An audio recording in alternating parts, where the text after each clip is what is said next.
In the early morning hours of August the 2nd, 2015, a 911 call shattered the quiet of a suburban neighborhood in Winston-Salem, North Carolina. A woman's voice trembled through the line. "He's bleeding! And I think I might have killed him." Within minutes, Davidson County Sheriff's deputies would arrive at a brick home on Pantera Drive to find 39-year-old Jason Corbett, an Irish businessman and father of two, lying dead in the master bedroom. His body bore the brutal marks of at least a dozen blows to the head. Blood stained the hands and clothing of his wife, Molly Martins Corbett. Near the bed lay two weapons, a baseball bat and a paving stone. The question that would divide a courtroom, tear apart families across two continents, and spark years of legal battles was deceptively simple. Was this self-defense, or was this murder? If you want to follow this complex case through its shocking twists and courtroom drama, subscribe to our channel for in-depth coverage of this story and other mysterious cases that challenge our understanding of truth and justice. Jason Corbett was 31 years old when tragedy first struck his life. A successful executive at the Irish branch of an international brick manufacturing company, Jason lived in Limerick, Ireland, with his wife, Margaret, known to everyone as Mags, and their two young children, Jack and Sarah. The Corbett family seemed to embody the promise of a bright future, but in November 2006, that future was shattered when Mags suffered a fatal asthma attack. She was just 30 years old. Jason found himself suddenly alone, a widowed father trying to navigate grief while caring for a toddler and an infant who would never remember their mother. In his desperate need for help, Jason turned to an au pair agency. In 2008, he hired 23-year-old Molly Martins, a recent college graduate from Knoxville, Tennessee. Molly's father, Thomas Martins, was a retired FBI agent with nearly 30 years of service, a man who had spent his career in law enforcement. Molly herself had worked as a nanny and seemed eager to help the grieving family. She moved into the Corbett home in Limerick, caring for Jack and Sarah, with what appeared to be genuine affection. Over time, something shifted between employer and employee. A romantic relationship developed between Jason and Molly, two people brought together by loss and the intimate daily rhythms of raising children. On Valentine's Day 2011, Jason proposed to Molly. The wedding was planned for 2011, and it should have been a celebration of new beginnings, a second chance at happiness for Jason and a ready-made family for Molly. But even before the ceremony, cracks began to show, visible only to those paying close attention. Members of Jason's family traveled from Ireland to Tennessee for the wedding. What they witnessed troubled them deeply. According to later accounts, they observed Molly displaying controlling behavior, sudden bursts of anger, and interactions that seemed inconsistent with the loving relationship they had expected to see. One detail would prove particularly haunting in retrospect. During wedding festivities, Molly reportedly told a bridesmaid that she had known Mags, Jason's first wife, and that Mags had died of cancer. This statement was demonstrably false on both counts. Molly had never met Mags, and Mags had died of an asthma attack, not cancer. Why Molly would fabricate such a story remains unclear, but the lie unsettled those who heard it. Jason's groomsmen and close friends reportedly expressed concerns to him, with at least one person later claiming they told Jason he was the most unfortunate man to be getting married that day. But Jason, described by family as loyal and committed, responded that he had made a promise and intended to keep it. The wedding proceeded. After the marriage, the newly formed family relocated to the United States. Jason transferred within his company to a position that brought them to Davidson County, North Carolina, settling in the Winston-Salem area. Molly worked part-time as a swimming instructor. For a few years, they maintained the appearance of a functioning blended family. Jack and Sarah were growing up attending local schools, adapting to American life. But beneath the surface, according to accounts that would emerge later, the marriage was deteriorating. By 2015, Jason had begun talking about returning to Ireland. The reasons for this decision became a central point of contention in understanding what happened next. According to Jason's family in Ireland, particularly his sister Tracy Lynch, Jason had grown increasingly unhappy in the marriage and was making plans to take Jack and Sarah back to Ireland without Molly. They believed Jason wanted to raise his children in their home country, surrounded by extended family and the culture of their birth mother. Whether Molly knew the full extent of these plans, or how she would have responded to being separated from the children she had helped raise for 7 years, became crucial questions in the investigation. Records would later show that Molly had consulted with an attorney about her rights concerning the children in the event of a divorce. North Carolina law would not have automatically granted her parental rights to Jack and Sarah, as she had not formally adopted them. The prospect of losing the children may have created tremendous pressure in the household. On the night of August 1, 2015, Molly's father, Thomas Martins, was staying at the house on Pantera Drive. Tom, then 65 years old, had come to visit his daughter and her family. What transpired in this master bedroom in the early hours of August 2nd would be reconstructed through emergency calls, crime scene evidence, witness statements, and conflicting narratives. According to the account given by Thomas Martins and Molly to investigators, Tom was sleeping in a guest room when he heard loud noises from the master bedroom around 2:30 a.m. Concerned, he grabbed an aluminum baseball bat and went upstairs. Tom claimed that when he entered the bedroom, he saw Jason with his hands around Molly's throat, choking her. Tom stated he began hitting Jason with the bat to get him to release Molly. According to this version, Jason and Tom then struggled, with Tom falling to the ground at one point and fearing Jason would kill him. Molly stated that during the struggle, she picked up a paving stone that had been sitting on the nightstand in the bedroom and struck Jason with it to stop the attack. The paving stone itself became a point of intense scrutiny. Molly's explanation for why a heavy paving stone, also referred to as a landscape brick, was on the bedroom nightstand was that she had been using it for a decorative craft project and brought it inside because it had been raining. Investigators and prosecutors would later question whether this explanation was credible or whether the brick had been positioned in the bedroom for another purpose. Both Molly and Tom maintained they had acted in self-defense, responding to what they perceived as a lethal threat from Jason. Tom, with his 3 decades of FBI experience, told investigators he had used only the force necessary to stop the threat. Molly called 911 after Jason had been subdued, making the statement that would be played repeatedly in courtroom proceedings. When deputies arrived, they found Jason Corbett dead in the master bedroom. The medical examiner would determine he had sustained severe blunt force trauma to the head, with at least a dozen distinct impacts.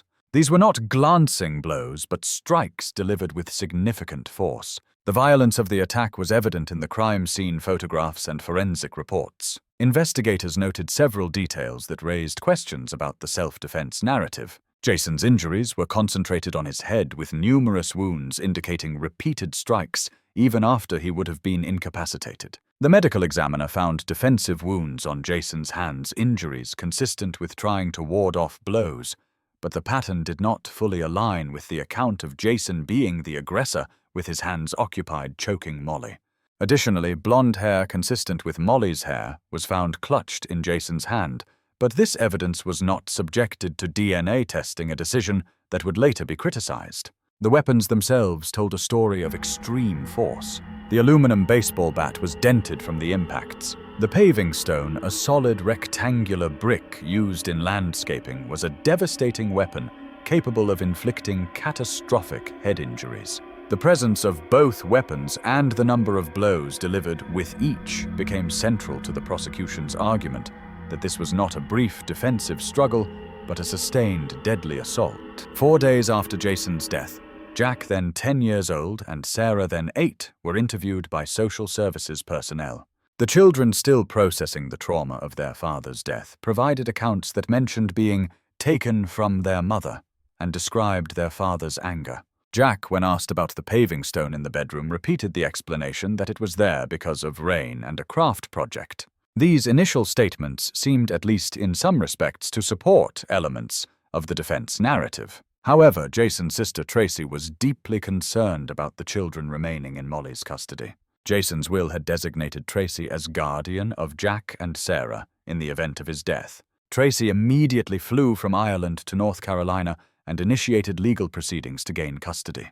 The custody battle was swift and emotionally wrenching. 16 days after their father's death, Tracy was granted custody, and Jack and Sarah were returned to Ireland to live with their aunt and her family. 9 months after returning to Ireland in May 2016, Jack recanted his earlier statements. Now living in a different environment and removed from the immediate trauma, Jack told Irish authorities that Molly had fabricated stories of abuse by his father and had pressured him to repeat these false claims, allegedly threatening that if he did not lie, he would never see her or his home again. Jack stated that his father had not been abusive and that the narrative of domestic violence was constructed by Molly. This recantation dramatically shifted the investigation's trajectory. Armed with Jack's new testimony and the results of their investigation, Davidson County authorities accelerated the case. In January 2016, 5 months after Jason's death, Molly Martins Corbett and Thomas Martins were indicted on charges of second-degree murder. The indictment alleged that they had intentionally killed Jason Corbett with malice aforethought, rejecting the self-defense claim. Tracy Lynch and other members of Jason's family in Ireland believed the motive was clear. They asserted that Jason had been planning to divorce Molly and return to Ireland with Jack and Sarah, effectively removing the children from Molly's life. They argued that Molly could not accept this loss, and with her father's assistance, decided to eliminate Jason rather than lose the children she had raised. Prosecutors would point to evidence that Molly had been researching her legal rights regarding the children and had even made secret audio recordings of arguments with Jason. The existence of these recordings suggested a level of premeditation and planning inconsistent with a spontaneous act of self-defense. The trial began in July 2017 in Davidson County Superior Court. The proceedings lasted 9 days and featured intense legal battles over what evidence could be presented to the jury. The defense sought to introduce evidence of alleged abusive behavior by Jason attempting to establish a pattern that would support the claim that Tom and Molly reasonably feared for their lives that night. However, much of this evidence was excluded by the trial judge, a ruling that would later become the basis for appeals. Molly chose not to testify in her own defense, exercising her Fifth Amendment right. Thomas Martins did take the stand, maintaining his account that he struck Jason only as many times as necessary to stop what he perceived as a lethal attack on his daughter. He portrayed his actions as those of a father protecting his child using his law enforcement training to respond to a dangerous situation. The prosecution painted a very different picture. They argued that the physical evidence, the number and severity of the blows, the presence of 2 weapons, and the circumstances leading up to that night all pointed to a planned killing rather than self-defense. They emphasized that Jason had been struck at least a dozen times, far more than would be necessary to stop even a violent attack. They questioned why a paving stone happened to be conveniently placed on the nightstand. They highlighted inconsistencies in the defendant's accounts and pointed to Jason's injuries as evidence that he had been trying to defend himself, not attack anyone. After 9 days of testimony and arguments, the case went to the jury. After only 3 hours of deliberation, remarkably quick given the complexity of the case, the jury returned guilty verdicts for both defendants on charges of second-degree murder. The verdict indicated the jury believed Tom and Molly had acted with malice and that their claim of self-defense was not credible. In November 2017, both were sentenced to prison terms of 20 to 25 years. For Jason's family in Ireland, the verdict brought a measure of justice, but no real closure. Jack and Sarah were growing up without their father, caught between 2 irreconcilable narratives about how he died. For Molly and Tom, the fight was far from over. The defense immediately appealed, arguing that the trial had been fundamentally unfair. They contended that the exclusion of evidence about alleged domestic abuse had prevented them from presenting a complete defense. They also raised concerns about the jury deliberations, suggesting there had been improper communications among jurors before formal deliberations began, and cited multiple procedural errors they believed had prejudiced the outcome. In January 2019, the case was argued before the North Carolina Court of Appeals. The defense team presented their arguments about the trial errors, while the prosecution defended the verdict and the trial court's decisions. Jason's family, watching from Ireland, hoped the appellate court would uphold the convictions and finally bring closure to the case. The Court of Appeals decision came in February 2020, and it was a stunning reversal. The 3-judge panel vacated the second-degree murder convictions and ordered a new trial. The court found that the trial judge had made several errors that likely affected the outcome, most significantly in excluding evidence related to the defendant's self-defense claims and alleged domestic violence. The court determined that evidence regarding the context of the relationship and the defendant's state of mind should have been presented to the jury, as it was directly relevant to whether they had reasonably believed they were in danger. The state of North Carolina appealed this decision to the North Carolina Supreme Court, seeking to reinstate the convictions. On December 3, 2021, the state's highest court affirmed the Court of Appeals decision. The Supreme Court agreed that excluding certain evidence that was highly relevant to the self-defense argument had been prejudicial error. The convictions were definitively overturned, and Molly Martins Corbett and Thomas Martins were granted a new trial. For Jason's family, this was a devastating blow. They would have to endure another trial, relive the trauma, and face the possibility of a different outcome. For Molly and Tom, it represented hope for vindication, or at least a different result. As the retrial approached in 2023, both sides faced difficult decisions. The passage of time had changed circumstances. Witnesses' memories had faded. The emotional toll on everyone involved, particularly Jack and Sarah, now teenagers, was immense. Prosecutors had to weigh the strength of their case in a second trial, where more evidence would be admitted. The defense had to consider the risks of another conviction and potentially harsher sentences. In October 2023, before jury selection for the new trial could begin, both sides reached a plea agreement. Molly Martins Corbett entered a plea of no contest to voluntary manslaughter. Thomas Martins entered a guilty plea to the same charge. Voluntary manslaughter, unlike second-degree murder, does not require proof of malice. It applies to killings committed in the heat of passion or under circumstances that reduce the culpability from murder to manslaughter. Under the plea agreement, both defendants received sentences that took into account the time they had already served since their 2017 convictions. When credits for good behavior and time served were calculated, both Molly and Tom were released from custody on June 6, 2024. They had spent approximately 7 years in prison, far less than the 20 to 25-year sentences originally imposed. The plea deal was pragmatic, but left many questions unanswered. It avoided the uncertainty of a new trial, but meant there would never be a definitive resolution of the factual disputes. Molly and Tom would not be convicted murderers in the eyes of the law, but they had admitted legal responsibility for Jason Corbett's death. For Jason's family, it was an incomplete justice. For the defendants, it was freedom, but with the permanent mark of having caused a man's death. Jason Corbett's children, Jack and Sarah, are now young adults raised in Ireland by their Aunt Tracy and surrounded by their father's extended family. They have lived for years with the knowledge that their stepmother and her father were responsible for their father's death, whether they view it as murder or a tragic response to a violent situation. The two narratives, self-defense versus deliberate killing, have never been reconciled in a way that provides clear answers.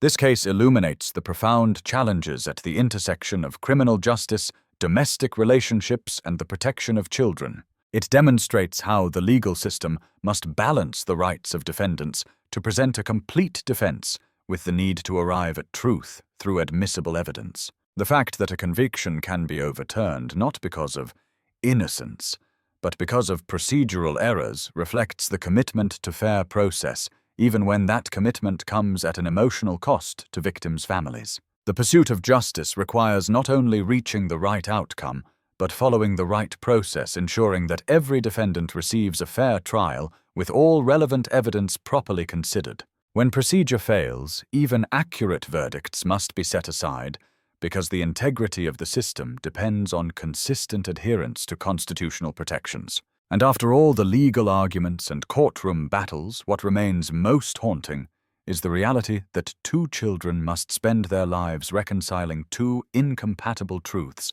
about the night their father died. What do you think about this case? Do you believe the legal outcome was just, or do you think the system failed Jason Corbett and his family? Share your thoughts in the comments based on the facts presented. And if you want to follow more in-depth coverage of complex criminal cases that challenge our understanding of justice, subscribe to our channel and join us as we explore the mysteries that continue to haunt our legal system and our collective conscience.